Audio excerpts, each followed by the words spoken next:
დონალდ ტრამპის 75-ზე მეტი ქვეყნის მიმართ დაწესებული ტარიფების მოქმედებას 90 დღით აჩერებს. სამთვიანი პაუზა იმ ქვეყნებისთვის იმოქმედებს, რომლებმაც შეერთებულ შტატებს საპასუხო ტარიფები არ დაუწესეს და ვაშინგტონთან მოლაპარაკების სურვილი გამოთქვეს. ჩინეთს კი, რომელმაც საპასუხო ზომები მიიღო, ტრამპმა ტარიფები 125%-მდე გაუზარდა.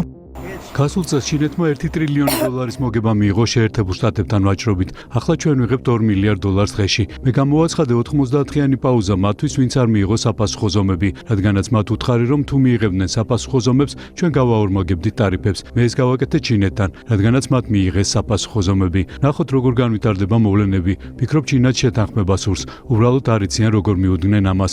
ამაყი ხალხია, პრეზიდენტი ძინპინი ამაყი კაცია. უბრალოდ არ იციან რა გააკეთონ, მაგრამ გაარკვევენ. გარკვევის პროცესში არიან. ფიქრობ, შეთანხმება იქნება ჩინეთთან, ყველასთან, მაგრამ ეს სამართლიანი შეთანხმება იქნება. აქამდე ის სამართლიანი არ იყო შეერთებული შტატებისთვის.